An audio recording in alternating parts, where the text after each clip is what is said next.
Namaskar. Welcome to another episode of Editorial. Do you remember that young girl? That young girl was walking around the street of Ujjain, half naked, bleeding, begging for help. Nobody helped her till a temple priest found her. Do you know what happened to that girl? That kid? Let's talk about it. Let's get right into the show. So like I said, this little kid in Ujjain, she was raped. She was left half naked, bleeding. She passed over at least 500 houses. Nobody helped. Nobody even asked her what her problem was. Until a good temple priest found her and took her to the hospital and reported to the police and all of that. Okay, all that happened. Everybody in this country was outraged. A lot of us spoke. That was on 25th of September and then we forgot. The Madhya Pradesh Chief Minister then had said the accused has injured the soul of Madhya Pradesh. She is the daughter of the state and we will take care of her in every way. This is what the Chief Minister of Madhya Pradesh, Mr. Shivraj Singh had said then. NDTV visited her house. And this is what NDTV had to say. According to NDTV, who spoke to her grandfather said, no one from the district came to help me. I graze goats. I did not get any help from the Sarpanch. No one came. This is what the grandfather had to say. Thanks to NDTV, they followed up with the story. What did this kid actually get end of the day? How the state took care of her? The state which said that she is our daughter and the state will take care of her. You want to know how the state took care of her?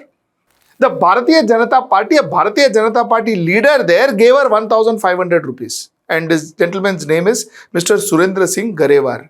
Mr. Surendra Singh Garewar of the Bharatiya Janata Party gave her 1,500 rupees. And the state is giving her a pension of 600 rupees per month. All her medicines, every problem that she went through, 600 rupees a month. This is how our country is taking care of that kid. This is how our daughters are being taken care of. This is the state of our country. You see, I tend to bring these topics up in front of you is because these are the topics that really matters. They may not be trending like I always say, but these topics matter to us.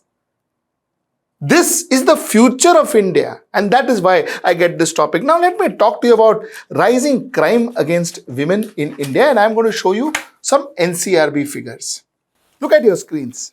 The first figure that I'm going to talk to you about is incident of crime against women. It's the highest in the last 6 years. 2021 is the highest in the last 6 years. The figures I have is only of 2021. So from 16, 17, 18, 19, 20, it's increasing. This is crime against women. Rape, after a drop in 2020, it is again spiking up post 2020. These are NCRB figures. Let me go further. Kidnapping and abduction. Again, 2021, the figures have gone up. Let me talk about victims of cruelty by husband and relatives. Again, gone up. The point I am making with all these reports are the fact that crime against women, torturing women, oppressing women, these figures have gone up. And we are still talking about the slogan, Beti Padhao, Beti Bachao. Whatever is spoken does not seem to be the reality on ground. And that's the point I want to make. Let me take you through some other figures. This figure is the Global Gender Gap Index. You see, we stand 127th in the world. The Global Gender Gap Index. We stand 127th in the world. I will tell you what Global Gender Gap Index include? Global Gender Gap Index includes economic participation and opportunity for a male and a female, the gap between that. Educational attainment, male and a female, the gap between that. Health and survival, male and a female, the gap between that. And political empowerment, whatever power a woman has in a country, the difference, the gap between that. That's what the Global Gender Index framework, that's what the rating includes. Now, let me tell you, India, like I told you, stands at 127th among 146 countries which they have surveyed. You know, United States stands at 43. Bangladesh stands at 59. Bangladesh.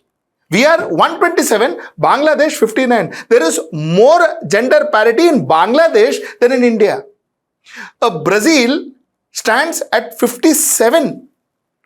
Brazil 57, Bangladesh 59. Why did I talk about United States? Because India aspires to be a United States. We want to be a superpower someday. But our global gender gap, we are 127th and they are 43rd. That's what we need to achieve.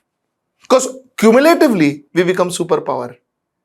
Just because we do events well, or just because we globetrot, just because we know how to handle events and publicity does not make us superpower. That is feeling superpower, not being superpower. Superpower is a culmination of all of this. Your economic strength, your military strength, and most importantly, your social strength. And global gender gap shows you your social strength. America, 43rd.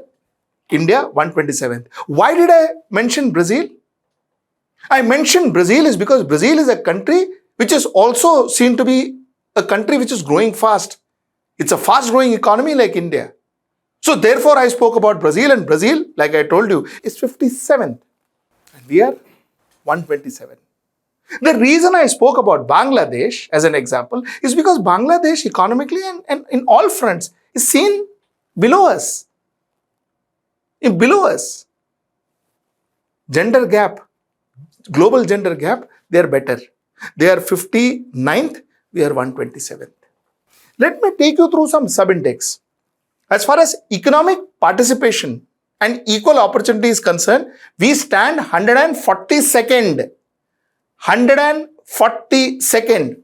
Labor force participation rate, male-female gap, we stand 139th. Wage equality, we stand 116th. Estimated earned income, we stand 141st. Now let's talk about educational attainment. Now mind you, educational attainment is the only parameter we are doing slightly better. Our girls are getting educated like our boys are. Our education attainment, we stand 26th. Our literacy rate, we are doing well. We stand first. Our enrollment in primary education, we stand in the first group. Our enrollment in secondary education, we are 80th. And our enrollment in tertiary education, again, we stand in the first group. One of our only achievements, gender parity in education. Parity in enrollment across all levels of education. Let's talk about health and survival. Health and survival, we stand 142nd. Sex ratio at birth, 140th. Health and expectancy, 137. This is our ranking. Let's talk about political empowerment. Political empowerment, we stand 59th. Women in parliament, we are 117. We hope to see a change after the reservation bill. Let's hope after 2029 things change. So as on today, women in parliament, we stand 117th. Women in ministerial position, we stand 132nd. And years with female stroke male head of state in the last 50 years, we stand 10th. So this is where our parameters, if you go more specifically as far as the global gender gap index is concerned, this is where we stand. Let's wake up and smell the coffee. This is how we treat our women. And what are you expecting? How are you expecting things to be better? Pray tell me. Pray tell me. You have rapists who are garland. I say this all the time. You have rapists who are garland. In one end, you have got rapist who comes for their whatever furlough and enjoy their birthdays. You have rapists like that in India openly doing it. You have people who have accused of sexual harassment who are your MPs. A person accused of sexual harassment is sitting as an MP. What do you expect? What are you expecting? How do you think things are going to be different? And here I'm giving you figures. Figures can't lie, can it? The last point I want to make in this short editorial is a quote by Indra Jaising, where she said that the conscience of a nation is reflected in three organs of the state, and therefore the judgment of this court will be the reflection of the conscience of the nation. She was talking about Bilkis Banu case.